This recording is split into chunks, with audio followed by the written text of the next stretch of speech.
Blogging যখন শুরু করি তখন ট্রাভেলিংটা ছিল শুধুমাত্র ব্লগের জন্যই। ট্রাভেলিংয়ের আসল মর্ম তখনই উপলব্ধি করতে পারি যখন আমি প্রথমবারের মতো নেপাল ভ্রমণ করি। ডিসেম্বর 2023 লাইফের কিছু অসাধারণ মুহূর্তের সাক্ষী হই। আর ঠিক তখন থেকেই মনের মাঝে স্বপ্ন জাগে এই পুরো পৃথিবীর ভ্রমণে। 2024 পৃথিবীর অন্য দেশ ঘুরে দেখার আগে নিজের দেশটাকে আগে ভালো করে ঘুরে দেখা উচিত। তাই কখনো কখনো কলমাকান্দার পাঁচগাঁয়ের চন্দ্রডিঙ্গা পাহাড়, আবার কখনো সীতাকুণ্ডের চন্দ্রনাথ পাহাড়, কখনো আবার নাপিতছড়া ট্রেইল, কখনো আবার সোনাইছড়ি ট্রেইল, কখনো আবার হারিয়ে যাই লাসু বনের গহীনে। তবে এবার আমার গন্তব্য ক্রিস্তং রুংরাং সামিট।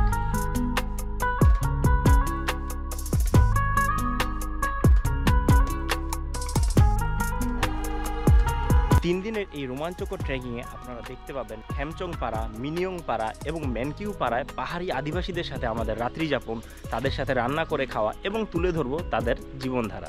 এবং আরও দেখানোর চেষ্টা করব কিছু ঝর্ণা, কিছু ঝিরি এবং নাম জানা এবং অজানা অসংখ্য বন্যপ্রাণী এবং গাছপালা।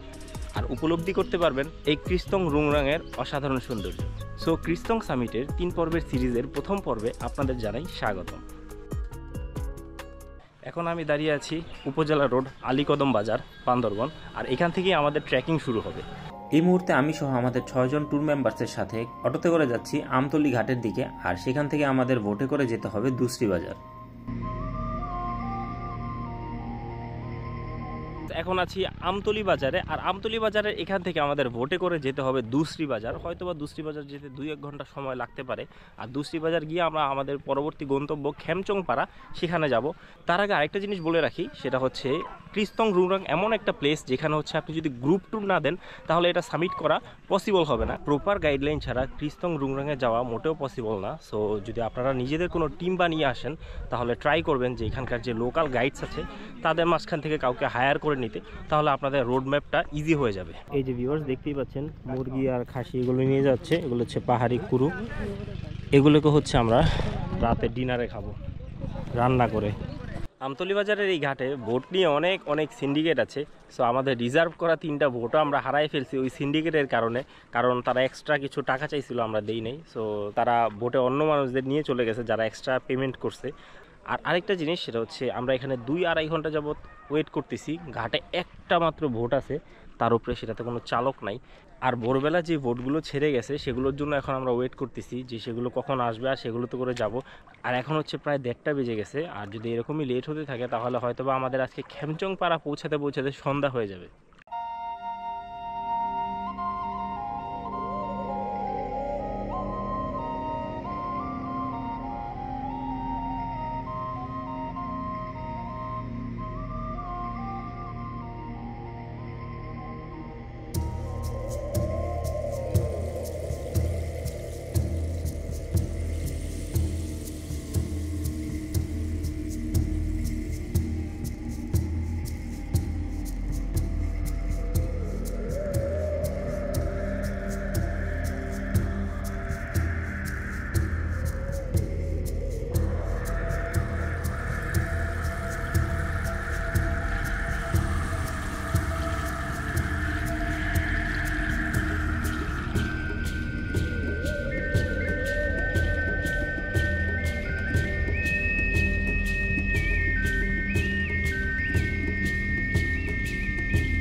আমি হলফ করে বলতে পারি বাংলাদেশের 90% মানুষ এই প্লেসের সম্পর্কে জানে না যে বাংলাদেশের গহীনে এত সুন্দর প্লেস আছে যেখানে পাহাড়ি আদিবাসীরা কঠোর পরিশ্রম করে তাদের জীবিকা নির্বাহ করে এবং এই পাহাড়ের ঢালে চাষাবাদ করে।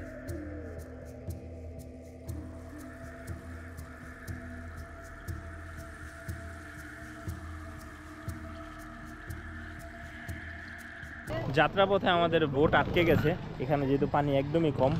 সো এখান থেকে ঠেলে এটাকে পার করতে হবে।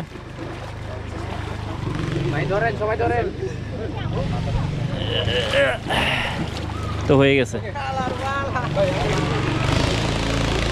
তো এখন উঠে যাওয়া যাক।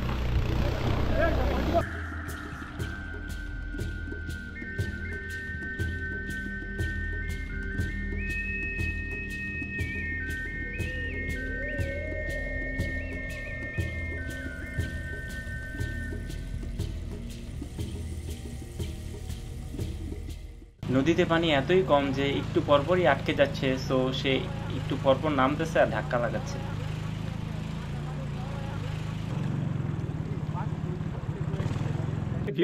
পাহাড়ের ঢালে মূলার মতো দেখতে গাছ অনেকগুলো, তো এগুলো নিয়ে অনেকক্ষণ ধরে কথা হচ্ছিল যে কেউ বলতেছিল মূলা গাছ, বাট এগুলো আসলে হচ্ছে তামাক গাছ। 1.5 ঘন্টার উপরে হয়ে গেছে আমরা বোটে আছি। যেহেতু দুপুরে আমাদের কোনো খাবার নেই, সো আমাদের সাথে করে আনা সেই স্ন্যাক্সগুলোই এখন আমরা খাচ্ছি। অলমোস্ট 2 ঘন্টা হয়ে গেছে আমরা এখনো বোটে আছি। বোট যেহেতু বারবার আটকায় যাচ্ছে, সো আমাদের বারবার নামা লাগতেছে, তাই বেশি টাইম লস্ট হচ্ছে। আর মেবি 20-15 মিনিটের মতো সময় লাগবে আমাদের দুস্তি বাজার ঘাটে পৌঁছাইতে। সো ভিউয়ার্স, দীর্ঘ একটা যাত্রা শেষে আমরা এখন পৌঁছে গেছি। এটা হচ্ছে দুস্রি বাজার।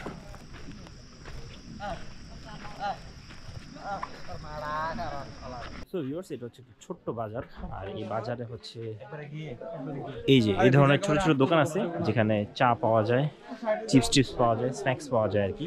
আরও হয়তো বা পুরি টুরি ভাজে, সন্ধ্যা হলে হয়তো বা আরও এগুলো দেখতে পাওয়া যাবে। বাট দোকান তেমন নেই, 2-1টা দোকান আছে, 3টা ওয়াশরুম আছে, আর একটা বড় ঘর দেখতে পাচ্ছি, হয়তো এখানে আদিবাসী যারা তারা থাকে। যতই সন্ধ্যা ঘনিয়ে আসতেছে, শীত নেমে আসতেছে, আর এই যে রং চা খাচ্ছি। চায়ে চিনি একটু কম হয়েছে, মেবি ওরা সুগার কমই খায়। আর শীতটা বেশি করার কারণ হচ্ছে প্যান্ট পুরো ভিজে আছে, আর ভিজে থাকার কারণে আরও বেশি শীত করতেছে। আমাদের যে লোকাল হোস্ট সে বললো যে আমরা আজকে স্টে করবো হচ্ছে মিনিয়াংপাড়াতে। আর মিনিয়াংপাড়া এই দোসরি বাজার থেকে অলমোস্ট যদি আমরা ট্র্যাক করে যাই, নর্মালি ট্র্যাক করি, তাহলে 7 থেকে 8 ঘন্টা লাগবে। আর যদি ননস্টপ ওয়াক করতেই থাকি কোনো রেস্ট ছাড়া, তাহলে হয়তো বা 4 থেকে 4.5 ঘন্টার মতো আমরা পৌঁছে যাবো।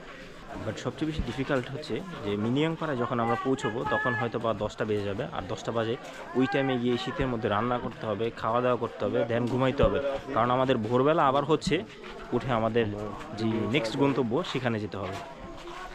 ভিউয়ার্স, আরেকটা জিনিস বলে রাখি, এখানে নেটওয়ার্ক নেই, কোনো সিমেই আপনি নেটওয়ার্ক পাবেন না। এই যে দেখুন, 0 নেটওয়ার্ক। আমি যদি এটাকে 5G থেকে 2Gতেও ট্রান্সফার করি তাহলেও কোনো নেটওয়ার্ক নেই, 0 নেটওয়ার্ক। সো এখানে যদি বিপদে পড়েন, তো তখন হচ্ছে এখানে আপনার আশেপাশে যারা আছে, আপনার সাথে এসেছে, তারাই আপনার সবচেয়ে আপনজন, সবচেয়ে কাছের জন। কারণ বাহির থেকে আপনি যে সাহায্য চাইবেন, কেউ সাহায্য করার জন্য আসবে না, কারণ কারোর সাথে আপনি কন্ট্যাক্টই করতে পারবেন না। একটু আগে ওয়াশরুমে গেছিলাম, আমার দেখা জঘন্যতম ওয়াশরুম, যেখানে হচ্ছে বিন্দুমাত্র পানি নেই। পানি তো দূরের কথা, বদনা বা লোটা বলে যাকে, সেটাও নাই। সো এখানকার আদিবাসীরা কিভাবে কি করে জানি না। আমি আমার খাবার যেই পানি ছিল, মিনারেল ওয়াটার ছিল, সেটা দিয়ে কাজ চালায় চলে আসছি। এখানে পানির এত সংকট, খাবারের পানির এত সংকট, তার সাথে ব্যবহারের পানি তো নেই বললেই চলে। সো কীভাবে কী করব বুঝতে পারতেছি না। যতটুকু বুঝতে পারতেছি যে এটা আমার লাইফের হার্ডেস্ট একটা ট্রেকিং হতে চলেছে। ভিউয়ার্স, এখন হচ্ছে সন্ধ্যা 6টা বাজে, আর চারিদিকে ঘন অন্ধকার, যেহেতু এটা হচ্ছে পাহাড়ি এলাকা এবং জঙ্গল, তার উপর হচ্ছে উঁচুতে। সো এখন আমাদের ট্রেকিং শুরু হবে। আমাদের অলমোস্ট 4 থেকে 5 ঘন্টা অনবরত ট্র্যাক করতে হবে। আর আমাদের টার্গেট হচ্ছে আজকে রাত 10টার মধ্যে যে করেই হোক মিনিয়াংপাড়া পৌঁছানো, কারণ আমরা যদি 10টার মধ্যে না পৌঁছাই তাহলে আমাদের রান্নাবান্না করে খেয়ে ঘুমাইতে অনেক সময় লেগে যাবে। ভিউয়ার্স, আমাদের ট্রেকিং শুরু হয়ে গেছে, নাইট ট্রেকিং, রাত্র করে আমরা যাচ্ছি। আর পিছনে আমাদের লাইন ধরে এক সারিতে 33 জন মেম্বার। সো আমরা অনবরত হাঁটতেছি, আমাদের হাঁটতে হবে 4 থেকে 5 ঘন্টা। দিনের বেলা যেই নদীটাকে আমরা নদী নদী করতেছিলাম, কেউ বলতেছিল এই নদী সেই নদী, আসলে সেটা নদী না, সেটা ছিল তৈং খাল। ভিউয়ার্স, আমরা জাস্ট শুরু করেছি আমাদের ট্রেকিং, হয়তো বা 100-150 ফুটের মতো উঠেছি বা তারও কম। ঘেমে পুরো শেষ, হুডি সব খুলে নিছি, ব্যাগ এত ভারী, ব্যাগে নিজেদের জিনিসপত্র আছে, ক্যামেরা গ্যাজেটস আছে, তারপরে আবার খাবার যেগুলো হচ্ছে উপরে নিয়ে রান্না করতে হবে সেগুলোও আছে। 80% মেম্বার্সই এখনও নিচে, অনেকটা নিচে, তাই আমরা হচ্ছে সবাই এখানে রেস্ট করতেছি। সামনে জঘন্য খাড়া পাহাড় বেয়ে উঠছে, আর সবাই লাইন ধরে উঠতেছে। যদি পা ফসকে পড়ে কেউ, তাহলে সবগুলোকে নিয়ে পড়বে নিচের দিকে। সবাই একটু আস্তে আস্তে, সাবধান, সাবধান, বামে খাড়া মোড়।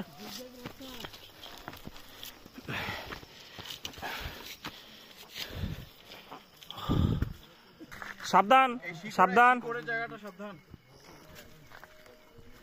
গ্যাপ দিয়ে দিয়ে আসেন।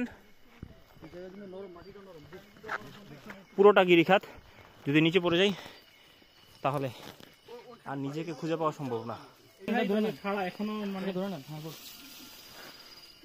কত কষ্ট করে রিস্কে পার হচ্ছে আমরা সবাই, আর আমরা এখন সবাই মোটামুটি অলমোস্ট সবাই এক্সস্টেড হয়ে গেছি, হাফ ওয়েতে আছি, আরো হাফ অফ রাস্তা এরকম যেতে হবে, আরো উঁচুতে উঠতে হবে, অলমোস্ট 2200 ফুট। সাবধান।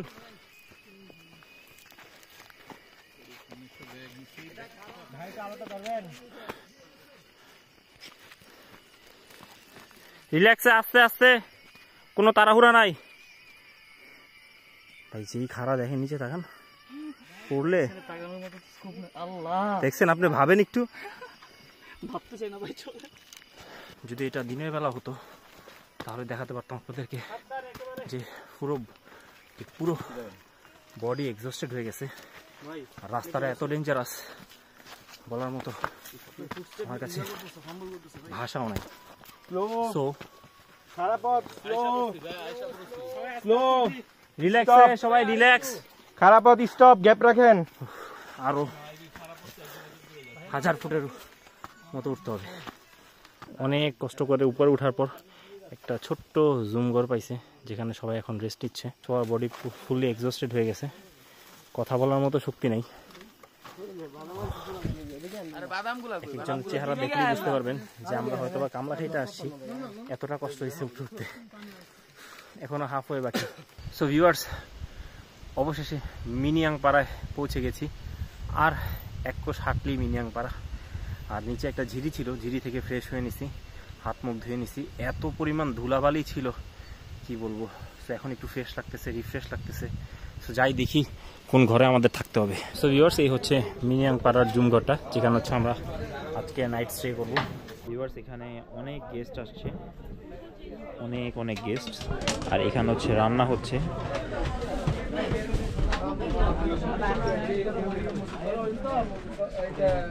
এই যে এখানে রান্না করা হয়,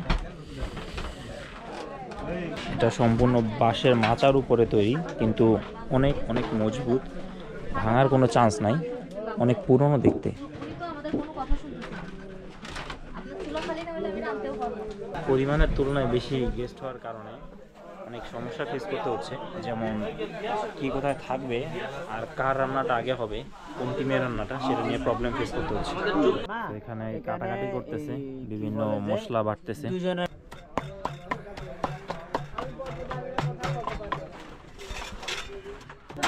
খাসির মাংস রান্না হচ্ছে।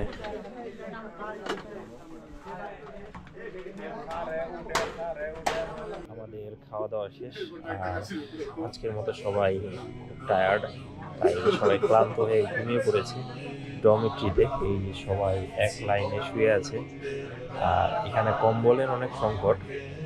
আমি হচ্ছে স্লিপিং ব্যাগ নিয়ে আসছিলাম, সো আমি হচ্ছে স্লিপিং ব্যাগে ঘুমাচ্ছি। ফার্স্ট টাইম স্লিপিং ব্যাগের একটা এক্সপিরিয়েন্স করতে যাচ্ছি আজকে, ভালোই লাগতেছে।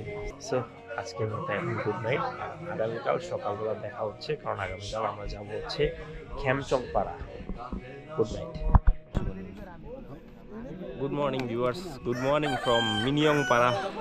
মোরগ ডাকতেছে কারণ সকাল হয়ে গেছে। সো মিনিয়ং পাড়ার অসাধারণ একটা ভিউ দেখাই।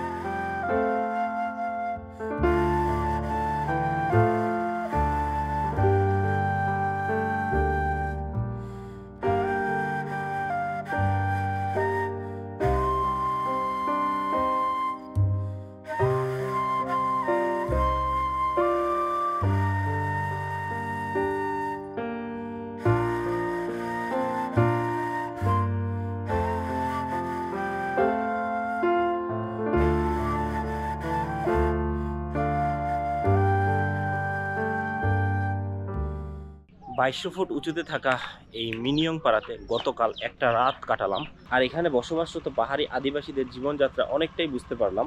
এখানে হচ্ছে 7 থেকে 8টা পরিবার বসবাস করে। তারা প্রত্যেকটি হচ্ছে মুরং জাতি, আর তারা জীবিকা নির্বাহের জন্য জুম চাষ করে। তাছাড়াও তারা পশু পাখি হিসাবে গরু, ছাগল, হাঁস, মুরগি এবং শূকর পালন করে।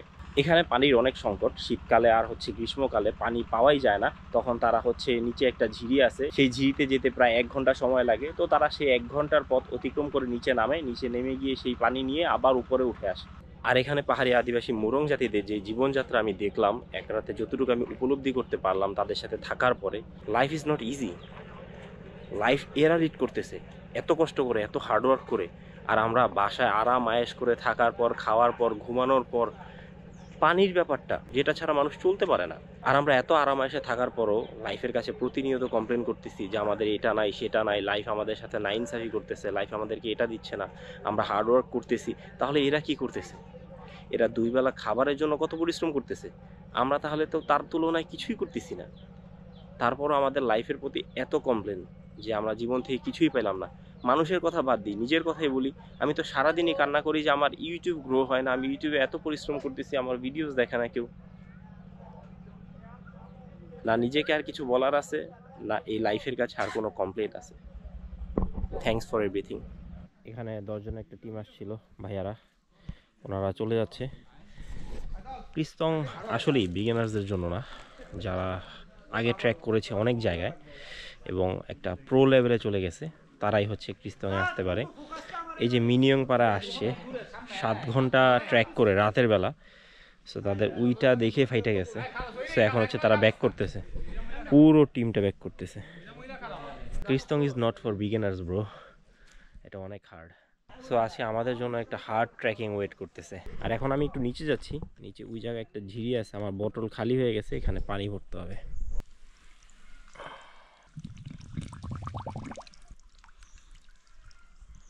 সবাই আমরা হচ্ছে সকালের ব্রেকফাস্ট করতে বসছি। এই যে আমাদের ব্রেকফাস্ট, এখানে হচ্ছে জুমের চালের ভাত, সাথে আলু ভর্তা আর হচ্ছে ডাল। এটা খেয়ে হচ্ছে আমরা আমাদের ট্রেকিংয়ে বের হব। কি অপরূপ সৌন্দর্য ছিল এই মিনিয়ং পাড়ায়। ভিউয়ার্স, এখন আমরা মিনিয়ং পাড়া ছেড়ে দিচ্ছি, আর আমাদের গন্তব্য হচ্ছে এখন খেমচং পাড়া। Thanks for watching Kristong Rungrang summit part 1। দেখা হচ্ছে নেক্সট পার্টে।